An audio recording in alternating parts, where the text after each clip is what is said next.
Hi, welcome to Korean Drama Reviews, where we review your favorite dramas in less than 10 minutes.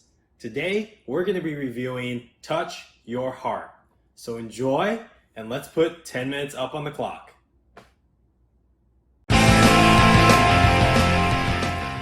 Our story begins with defense attorney Kwang Jong-rok and famous actress gone scandalous Jin Shim-oh.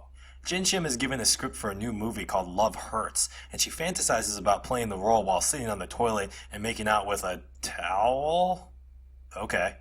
Due to her scandalous background and poor acting skills, she is given the part on the condition that she become an intern at a law firm for 3 months. Jin Shim is assigned as secretary to Jong-rok and leaves her hanging on the first encounter. Real smooth, man. Jin Shim starts working, and no surprise, she's not a very good secretary.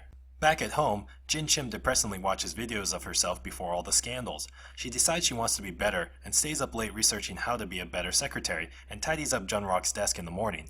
Jun-rok throws a tantrum that his papers have been scattered and disorganized, so he blames Jin Shim, gets up in her face, and tells her he doesn't like her. Jung-rok then realizes that the papers he couldn't find were actually with his buddy all along. Awkward, so he apologizes to Jin Shim. Jin Shim goes to a company party, gets smashed, and throws herself with Jung-rok, who does the Texas two-step and allows her to fall to the floor. Back at work, Jin Shim is improving on her secretary skills and decides to stay late. Jung-rok invites her to dinner at an empty restaurant, and the two of them bond over KBBQ and drinks. Jung-rok explains that he wants to start over because he was a jerk before. He goes in for a handshake, she goes in for a hug, she slips, and then this happens. 이번엔 안 피했습니다. The next day, Jung-rok goes to see an opposing lawyer and has Jin Shim dressed up in disguise so the lawyer won't recognize her. Jung-rok feels bad about dressing her up, so he takes her out to eat again. No faster way to a girl's heart than through her stomach, am I right, Jung? Later, Jin Shim sends Jung-rok some text messages and a selfie. Jin Shim helps Jung-rok solve a case by being empathetic to the emotions of a teenager. After a job well done on the case, Jin Shim wants Jung-rok to tutor her about law, but it's not that kind of boring tutor session. Oh, wait, no it is. Jin Shim gets bored and decides that she wants to just watch a movie. She tries to hold hands with Jung-rok and it gets all weird. The next day, Jung-rok goes to coffee with his co-worker Yo-rem and Jin Shim gets super jealous.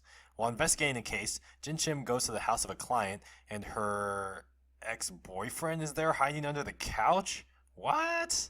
Fortunately, Jung shows up and takes the guy down. Jung gets a neck scratch, which Jin Shim treats with a Q-tip.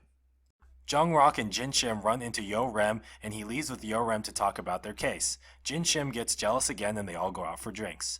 Jin Shim gets smashed and admits that she was super jealous over Yo-rem. Afterwards, Jung realizes that Jin Shim likes him. Finally! Jung-rok goes to talk to the defendant in his case, who claims she killed her husband in self-defense. Yo-rem is the prosecuting attorney in this case and gets mad at Jung for defending his client.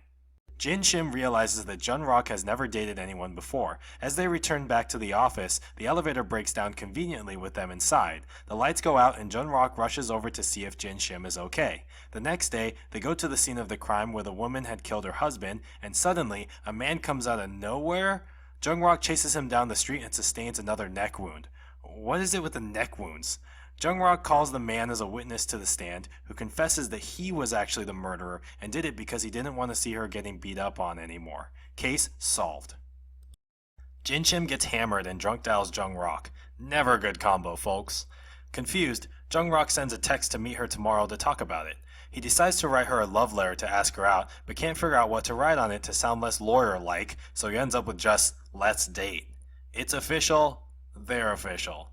Jin Shim runs into one of her old acting teachers who she doesn't like.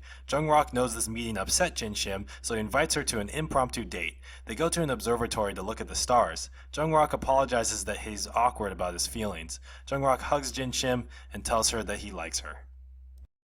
Jin Shim plans a romantic dinner for Jun-rok, but he meets with Yo-rem instead, so she goes with his co-worker Dan Man-hoi to dinner. Dan Man-hoi is a little gossip, so she tells her that in the past, Jung-rok used to like Yo-rem, but that didn't work out because she liked his friend Se-won instead. Jin Shim confronts Jun-rok about it, but his friend Se-won reassures her that she is the only one in his heart, and they're back on good terms again. The firm goes on a business retreat in the mountains, and Jun-rok comes clean with his feelings about Jin Shim.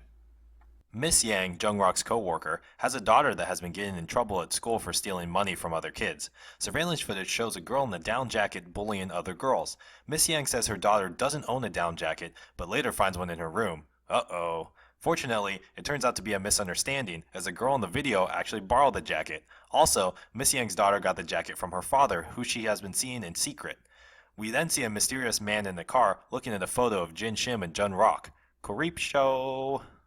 Jung Rock and Jin Shim share a romantic evening together and get freaky. Jung Rock's dad comes to visit and they all go out to eat. Jin Shim gets Jung Rock's dad's seal of approval.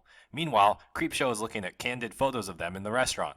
On the drive home, a car follows them and forces them to pull over. No surprise, it's Creepsteroni. He tells Jung Rock that he mistook Jin Shim for someone else and that he doesn't know who she is. What? He leaves and then sends her a text saying that he felt betrayed to see her happy by herself. She then talks about how he drugged her, and when she woke up, he was just watching her. After she rejected him, the media ruined her reputation. Jung Rock stays by her bedside that night. Jung Rock decides to take Jin Shim to the fair to get her mind off everything that's been happening. Jung Rock buys Jin Shim this awesome cotton candy bear and then pancakes it to the floor. Jung Rock catches a guy taking photos of them, and Jin Shim angrily calls Creepshow, threatening to press charges. Jin Shim gets some bad news that she can't be in the show anymore because their only investor rejected her. Turns out that investor is... you guessed it. Jung Rock buys Jin Shim this cute hedgehog to stay by her side and protect her. Jin Shim returns home and... peekaboo! Jung Rock comes to the rescue and tells him to stay away. He's finally arrested. Jin Shim gets her spot back on the show. Jin Shim's time at the law firm is coming to an end, and her manager meets with Jung Rock to tell him it would be better for them to break up due to their relationship being a press nightmare. He also tells him that she was just acting the whole time and needed to further her career. The firm throws Jin Shim a going away party, and Jung Rock rents out a movie theater for her. Afterwards, he drops a bomb and tells her to return to their own worlds and break up. The next day is awkward as Jin Shim cleans out her office. Jung Rock thinks that he would be another scandal for her and it would ruin her career again. Meanwhile, Jin Shim is filming a breakup scene, which is fitting, and she absolutely crushes it. Jung Rock is also not doing well and cries at the billboard of Jin Shim. Jin Shim meets with Jung Rock on the excuse that she was returning for her pen. She tells him that she wants to support him, but he says he's fine and tells her to focus on her career. Jung Rock reopens the prior murder case when he learns that the boy he put in jail for murder may have not delivered the killing blow as he only stabbed him once. We later find out that the wife is a gambler, guilty of insurance fraud, and her ex-husband, who was supposed to be dead, delivered the killing blow. Jin Shim's manager comes clean about telling Jung Rock to break up with her to benefit her career. She meets up with Jung Rock and tells him that she understands why he did what he did. She gives him one last chance to be together, and he takes it. Jung Rock gets hired as legal counsel for Jin Shim's production. Jung Rock gets jealous during one of Jin Shim's kissing scenes. Later that night, Jin Shim tells Jung Rock not to be jealous of the fake kiss and shows him what a real kiss is like. Jin Shim is doing a live stream. While live streaming, she gets a call from a user named Hedgehog, which is Jung Rock's alias. He tells her that he loves her, and she replies that she loves him too. They watch the premiere of her show together at home. At the red carpet premiere, the entire law firm is there in support, and Jin Shim and Jung Rock step out together. Let's crunch the numbers. Touch Your Heart was a 16-episode series totaling a watch time of 16 hours. To do this review in under 10 minutes, that means each episode had to be reviewed in 37.5 seconds on average. Did you like our review? Let us know in the comments below, and be sure to hit that like and subscribe button. We look forward to seeing you on our next video.